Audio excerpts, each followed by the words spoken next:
नमस्कार श्रोतेहो, मी रुपाली पुरळकर कथा वाचन या आपल्या यूट्यूब चॅनलवर तुम्हा सर्वांचं मनापासून स्वागत करते. श्रोतेहो, आज आपण नवीन पुस्तक वाचणार आहोत. योगीराज बागुल यांचं प्रिय रामू हे पुस्तक. रमाबाई आंबेडकर, माता रमाई या भारतीय राज्यघटनेचे शिल्पकार डॉक्टर बाबासाहेब आंबेडकर यांच्या पत्नी आणि माता रमाई या थोर त्यागमूर्ती होत्या.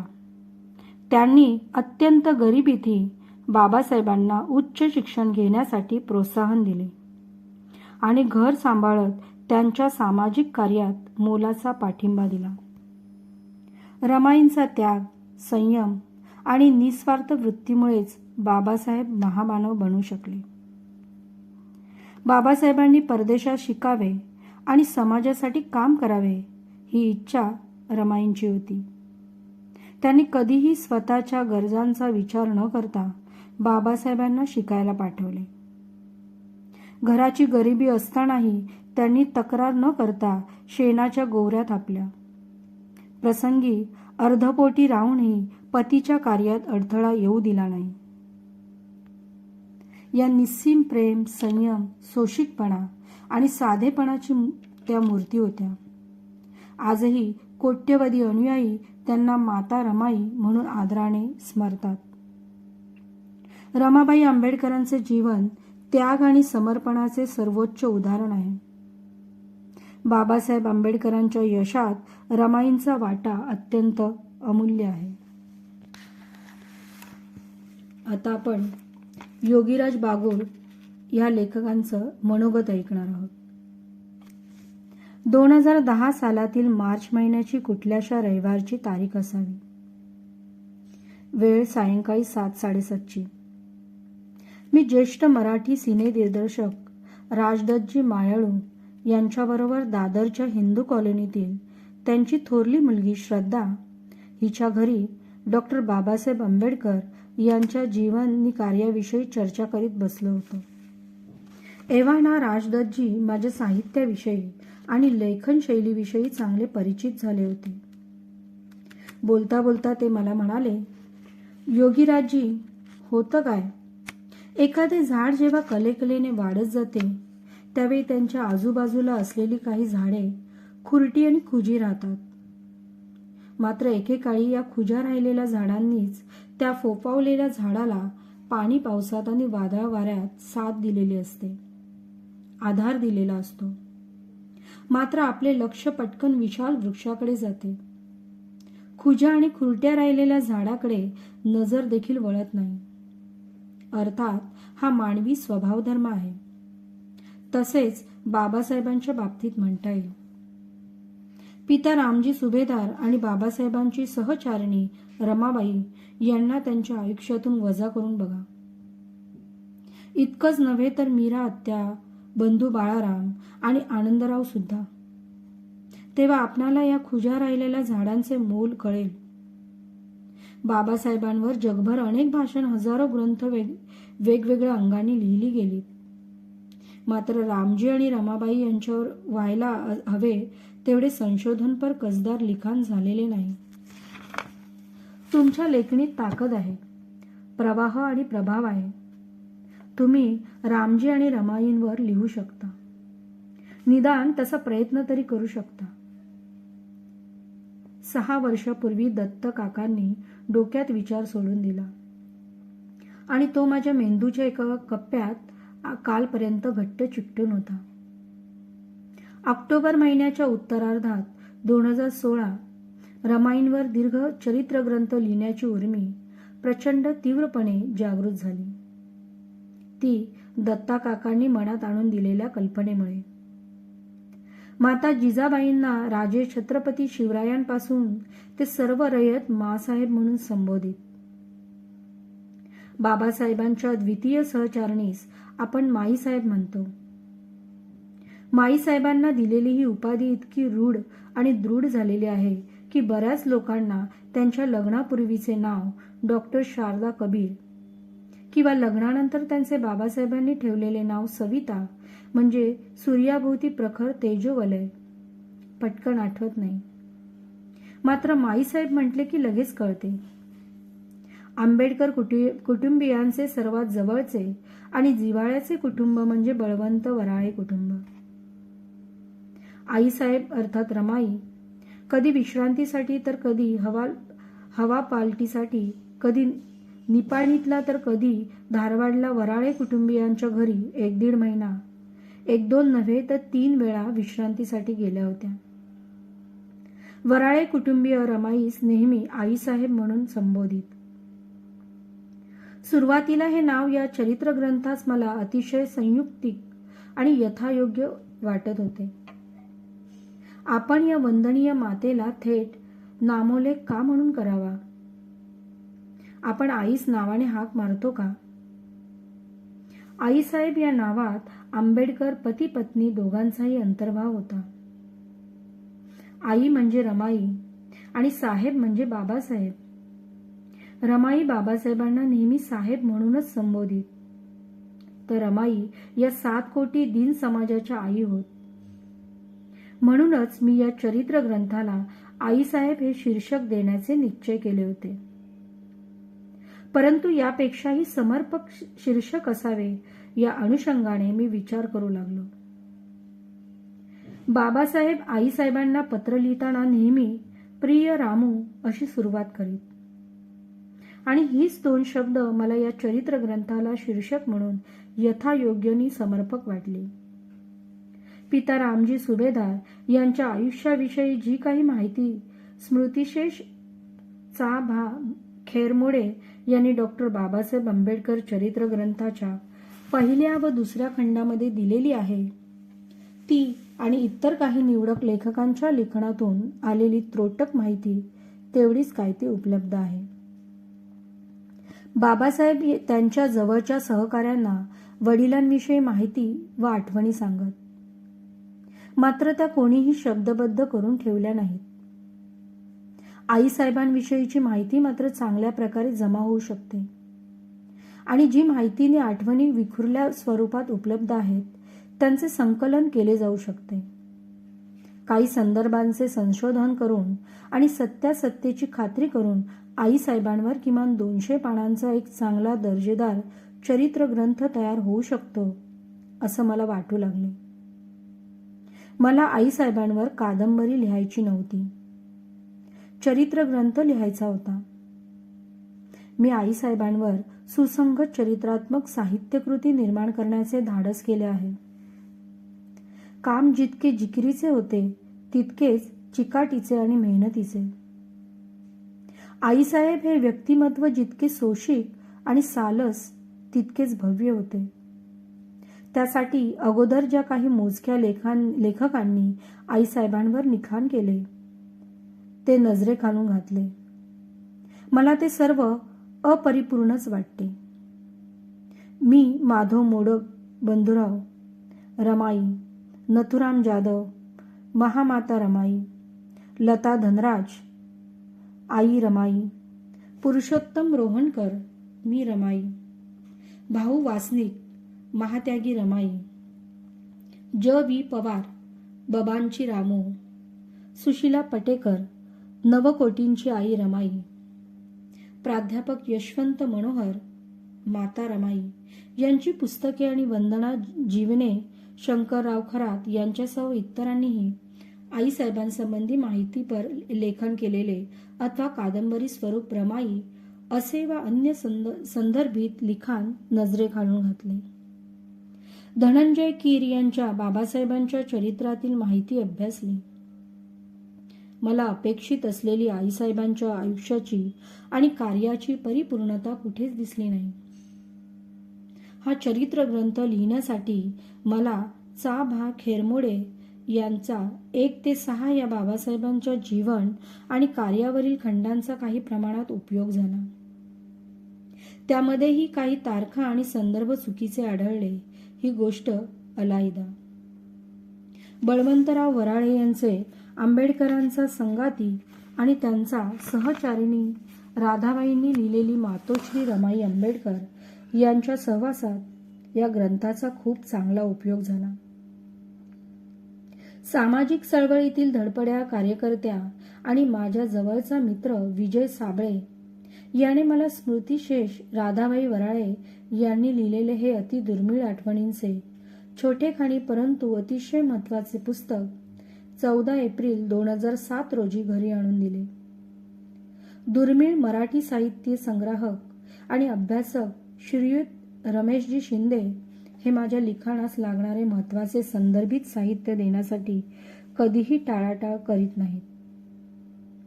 हे ऋणानुबंध दिवसेंदिवस वृद्धिंगत झाले आहेत. आता तर कदाचित त्यांना मी आभार मानलेही आवडणार नाही.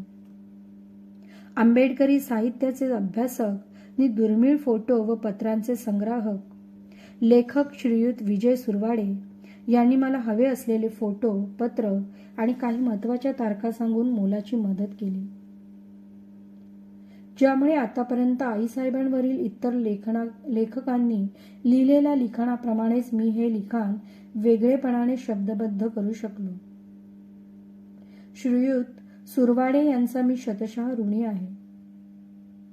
आईसाहेबांवर चरित्रात्मक लिहिणे हे अतिशय जबाबदारीचे आणि जिकरीचे काम आहे, याची मला उत्तरोत्तर प्रकर्षाने जाणीव होत गेली. त्यांच्या जीवन संघर्षाचे, कष्टाचे, पतिनिष्ठेचे, श्रद्धेचे, सात्विकपणाचे, ममत्वाचे, स्वभाव वैशिष्ट्यांचे, स्वाभिमानाचे आणि मातृत्वाचे मोल अतिशय श्रेष्ठ दर्जाचे आहे. लेखक अभ्यासाअंती थोर व्यक्तींच्या जीवनाचा पट फक्त झेपेल तसा मांडण्याचा प्रयत्न करू शकतो. मी माझ्या परीने आणि माझ्या कुवतीनुसार आईसाहेबांचे जीवनचरित्र साकारण्याचा प्रयत्न केला आहे.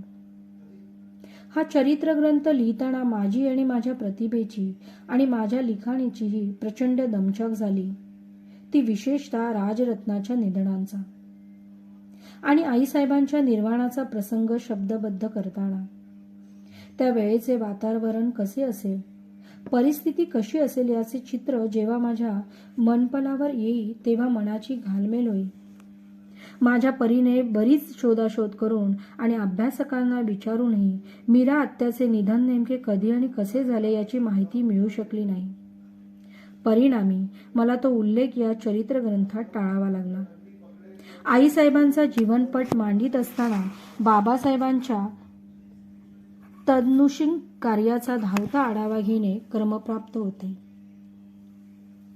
आईसाहेबांचे जीवन आणि त्यांचे घेतलेले कष्ट, खाल्लेला खस्ता, हाल अपेष्टा, गरिबीशी दिलेली झुंज या सर्व बाबींची गुंफण करीत असताना बाबासाहेबांच्या उच्च शिक्षणाच्या धडपडीचा, समाजकार्यारंभाचा, त्यांच्या वेगवेगळ्या पातळ्यांवरील लढ्यांचा पट मांडणे क्रमप्राप्त ठरते. बाबासाहेबांचे कार्य आणि उभयतांनी संसारातील पर्यायाने आयुष्यातील गरिबी, दुःख आणि अडीअडचणींशी केलेला संघर्ष, आईसाहेबांनी बाबासाहेबांच्या जीवाची सतत वाहिलेली काळजी, त्यांना दिलेला खंबीर साथ या सर्व गोष्टी हातात हात घालून चालणाऱ्या आहेत.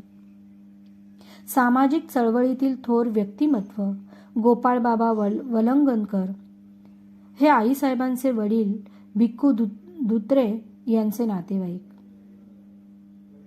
पलटणीच्या नोकरीतून 1886 मध्ये हवालदाराच्या हुद्द्यावरून पेन्शनर झाले होते. भिक्खू धुत्रेंच्या मृत्यूनंतर गोपाळबाबांचे आईसाहेबांना मुंबईतील मामा आणि काकांच्या घरी येणे जाणे असे. तसेच सुभेदार रामजीबाबा आणि वलंगणकर बाबांचेही जवळचे आणि जिव्हाळ्याचे संबंध होते. या जीवनचरित्राचे लिखाण करत असताना मला एकदा तरी दापोली तालुक्यातील वणंद गाव पाहून येणे गरजेचे होते. वणंद गावी गेलो. तिथला भौगोलिक परिसर नजरेखालून घातला. तिथले त्या वेळचे जीवनमान आणि संस्कृतीचा अंदाज घेतला. दापोली येथील रामजीबाबांचे निवासस्थान पाहिले. तदनंतर बारीक सारीक बाबींची नोंद घेऊन संदर्भित साहित्य गोळा करून निवडक ज्येष्ठ लेखक, विचारवंत आणि अभ्यासकांशी चर्चा केली. 1907 सालापूर्वीची डबक चाळ आणि 1907 सालानंतरची BIT चाळ याविषयी वृद्ध व्यक्तींकडून माहिती घेतली. सामाजिक चळवळीतील कार्यकर्ते मित्रवर्य स्मृतिशेष अशोकजी के गायकवाड, प्रभाकरजी डांगळे आणि गौतम सांगळे यांच्या सहकार्याने मीराताई आंबेडकर यांची परवानगी घेऊन बाबासाहेब आईसाहेबांच्या वास्तव्याने पुनीत झालेली राजगृह ही वास्तू संपूर्ण पाहून आणि तिथल्या ऐतिहासिक नोंदी लक्षात घेतल्या. माझ्या लिखाणाला जिवंतपणा आणि बळकटी यावी यासाठी हा प्रयत्न. या तिन्ही ठिकाणी आईसाहेबांचे वास्तव्य होते. तिथल्या सामाजिक, सांस्कृतिक आणि धार्मिक वातावरणाची माहिती घेऊन आईसाहेबांवर चरित्रग्रंथ लिहिण्यासाठी घेतला. 20व्या शतकाच्या पूर्वार्धापर्यंत राजाक्षय म्हणजे टीबी किंवा क्षय हा त्या काळी सर्वसाधारण कोणालाही आणि कधीही होणारा दुर्धर आजार म्हणून गणला जात होता. काही राजांना, राण्यांना, पेशव्यांना आणि बड्या राजकीय नेत्यांना देखील या विकाराने त्रस्त केले असल्याचे इतिहास सांगतो. राजरत्नाच्या जन्मानंतर आईसाहेबांना या विकाराची लागण झाली आणि दिवसेंदिवस तो बळावतच गेला. रात्रंदिवस यजमानांच्या जीविताची काळजी वाहिल्यामुळे आईसाहेबांच्या मज्जातंतूंवर ताण वाढत गेला.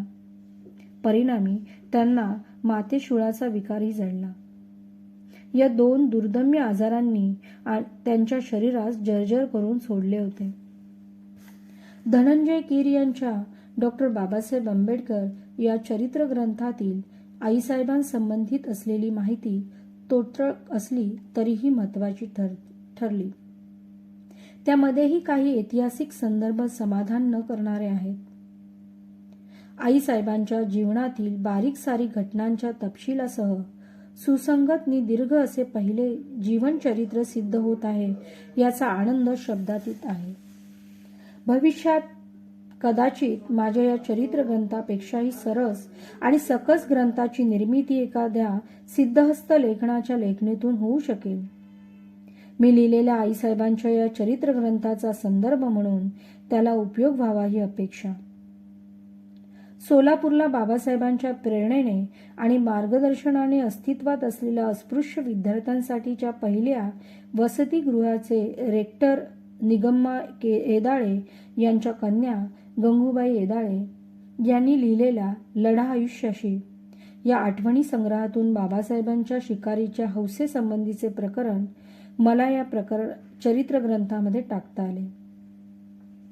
त्यासाठी सोलापूरचे मराठी साहित्याचे अभ्यासक व लेखक श्रीयुत दत्ताजी गायकवाड यांनी मोलाची मदत केली. श्रीयुत गायकवाड यांचा मी ऋणी आहे. एक खाजगीतली घटना सांगतो.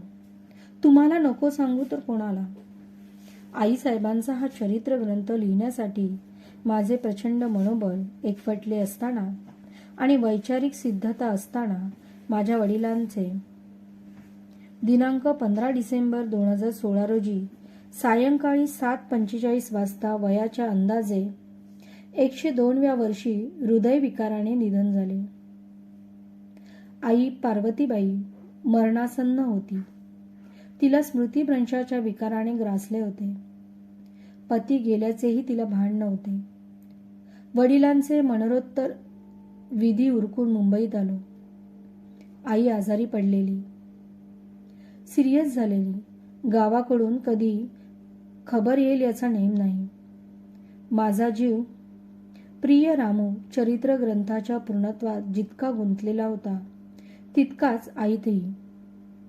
त्यावेळी मी आईसाहेब दुसऱ्यांदा बळवंतराव वराळे यांच्याकडे निपाणी धारवडला महिनाभरासाठी जातात तो कालखंड शब्दबद्ध करीत होतो. 1931 सालचे शब्दचित्रण. मनावर वडिलांच्या निधनाचा आघात झालेला. आईचा जीव तोळा मासा. शेवटी आई उणेपुरे 92 वर्षांचे आयुष्य पदरात घेऊन या सृष्टीमधून नेमकी 26 जानेवारी 2017 रोजी सायंकाळी 8:17 वाजता निघून गेली. मी लहान असताना आई जात्यावर दळण दळीत असे. ओव्या म्हणताना त्यामध्ये गोतावळ्याबरोबर बाबासाहेब व आईसाहेबांना आळवीत असे. अशाच एका ओवीत आई म्हणते, पहाटेच्या पहारी कोंबड्यानं बांग दिली. भीम गेला आंघोळीला, रमा जागी नाही झाली.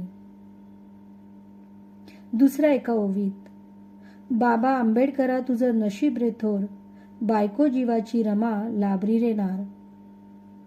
आईवडिलांच्या निधनामुळे हृदयात दुःखाचा पीळ निर्माण झाला होता. तथागत बुद्धांचे नश्वरी तत्वज्ञान थोडेफार कळत असूनही मायबापाच्या अनेक आठवणी मनात अस्वस्थ करीत होत्या. तसल्या अवस्थेत मी आईसाहेबांच्या उर्वरित 4 वर्षाचे आयुष्य शब्दबद्ध करू लागलो. एरवी रुसून बसणारे शब्द समोर उभे राहून मुजरे करीत होते. मी त्यांना हवे तसे वळवीत होतो, वाकवीत होतो, वांग्यांच्या रांगेत बसवीत होतो. कदाचित या 4 वर्षाच्या कालखंडातील शब्दांची धार वेगळीच असल्याचे मनोमन वाटते. नोव्हेंबर 2016च्या दुसऱ्या आठवड्यामध्ये हा ग्रंथ लिहिण्यास सुरुवात केली आणि मार्चच्या 3 तारखेला 2017 ग्रंथ लिहून पहिली प्रिंट घेतली. माझ्या इथपर्यंतच्या वाङ्मयीन वाटचालीत हा पहिलाच ग्रंथ, जो इतका झपाट्यासारखा हातावेगळा केला. आतापर्यंत माझ्या प्रत्येक ग्रंथ निर्मितीसाठी किमान 3.5 ते 4 वर्षाचा कालावधी लागला आहे. ग्रंथावरील इतर संस्कारात 2 महिने गेले. माझ्या डॉ. बाबासाहेब आंबेडकर आणि त्यांचे दलितेतर सहकारी या ग्रंथाच्या दुसऱ्या भागाचे काम अर्ध्यावर आले असताना आईसाहेबांवरील चरित्र ग्रंथाचे काम तडीस नेले. परिणामी उपरोक्त ग्रंथाचे काम अर्ध्यावर पडून होते. अनेक वाचकांकडून वरील ग्रंथाच्या दुसऱ्या भागाची विचारपूस माझ्याकडे आणि माझ्या प्रकाशकांकडे सदोदित होत होती. आता मी त्या ग्रंथाच्या पूर्णत्वाकडे वळणार आहे आणि थोड्याच दिवसात डॉ. बाबासाहेब आंबेडकर आणि त्यांचे दलितेतर सहकारी या ग्रंथाच्या दुसऱ्या भागाची प्रत माझ्या वाचकांच्या हाती देणार आहे. माझी सहचारिणी ललिता, मुलगी निकिता आणि मुलगा निलेश यांच्या प्रत्यक्ष नैतिक पाठबळामुळेच मी या मातेच्या खडतर आयुष्याला गवसणी घालू शकलो. त्यांचे कर्ज न फिटणारे आहे. आतापर्यंत माझी सर्व साहित्य संपदा ग्रंथालीने आपणापर्यंत पोहोचवण्याचे अतिशय महत्त्वाचे आणि मोलाचे काम केले आहे. माझा हाही चरित्र ग्रंथ ग्रंथालीचे श्रीयुत सुदेशजी हिंगलासपूर यांनी प्रकाशित करण्यासाठी उत्सुकता दाखवली. त्याबद्दल त्यांचे आणि त्यांच्या सर्व सहकार्यांचे अनौपचारिक आभार मानणे अगत्याचे वाटते. या ग्रंथाचे मुख्य पृष्ठ मित्र श्रीयुत सतीश भावसार यांनी अतिशय कल्पकतेने साकारले आहे. त्यांचा मी आभारी आहे. माझ्या या ग्रंथाचे शेवटचे प्रूफ आदरणीय श्री दिनकर गांगल यांच्या नजरेखालून जावेत अशी माझी अंतरिम इच्छा आहे. ग्रंथालीमधून गांगल साहेब अलिप्त झाले होते. न राहून मी त्यांना आर्जव केला. त्यांनी माझी विनंती मान्य केली. काही महिन्यापूर्वीच डोळ्यांचे ऑपरेशन झालेले असतानाही त्यांनी या ग्रंथावरून शेवटची नजर फिरवली. त्यांनी दिलेल्या सूचना मला या ग्रंथासाठी उपयुक्त ठरल्या. त्यांच्या ऋणात राहण्यातच मला धन्यता वाटते. या ग्रंथाची सुरुवात स्मृतिशेष पद्मश्री नामदेव ढसाळ यांच्या रमाबाई आंबेडकर या कवितेने केली आहे. नामदेवदादांचे कोणाशी कितीही मतभेद असले आणि त्यांच्या स्वभावात काही दुर्गुण असले तरी त्यांच्या कवितांवर त्यांच्याशी दुराग्रह असल्यांनी प्रेम करावे अशीच त्यांची काव्यझेप होती. आंबेडकरी काव्यांगणातला हा खरोखरच दादा माणूस होता. ग्रंथाचा समारोप माझ्या तो राजगृह साक्ष आहे या कवितेने केला आहे. डॉ. बाबासाहेब पत्र लिहिताना किंवा बोलताना आईसाहेबांना रामू म्हणून संबोधित. बाबासाहेबांच्या तोंडी रामू हाच उल्लेख मी ग्रंथात इथून तिथून केला आहे. माझ्या वाचकांनाही साहित्यकृती वाचनीय वाटावी म्हणून शक्य होईल तिथे ललितची झालर जोडली आहे. या ग्रंथामध्ये काही उणीवा असल्याची शक्यता नाकारता येणार नाही. भविष्यात काही संदर्भ आणि माहिती नव्यानेही मिळू शकेल, जी या ग्रंथाला आणखी परिपूर्णत्वाकडे नेणारी असेल. ती योग्य आणि खरी वाटण्यास तिचा पुढील आवृत्तीमध्ये समावेश केला जाईल. ऐतिहासिक लिखाणाचे हेच तर वैशिष्ट्य असते. प्रिय रामू, हा आईसाहेबांवरचा संपूर्ण चरित्र ग्रंथ लिहून झाल्यानंतर मन आणि डोके खूप रिकामे आणि हलके झाल्यासारखे वाटू लागले. अनेक वर्षापासून मनात दाटलेल्या अवस्थेचा कमी अधिक 5 महिन्यांचा संपूर्ण निचरा झाला. ही शब्दबद्ध केलेली मनातली अस्वस्थता आज पुस्तक रूपाने तुमच्या हवाली करत आहे. या माऊलीचा हा जीवनपट किती परिपूर्ण आहे हे ठरवण्याचा अधिकार सर्वस्वी तुम्हा वाचकांचा आहे. योगीराज बागुळ, 27 मे 2017. धन्यवाद. श्रोते हो, आपण योगीराज बागुळ यांचं मनोगत वाचलेलं आहे. हा भाग तुम्हाला कसा वाटला मला कमेंट करून नक्की सांगा. आणि तुम्ही माझ्या चॅनलवर जर नवीन असाल तर चॅनल सबस्क्राईब करायला विसरू नका व बाजूला दिलेला बेल आयकॉन प्रेस करा, जेणेकरून माझ्या नवीन नवीन व्हिडिओज सर्वात आधी तुम्हाला येतील. तसेच हा व्हिडिओ जास्तीत जास्त शेअर आणि लाईक करा. पुन्हा भेटू पुढच्या भागासह. धन्यवाद.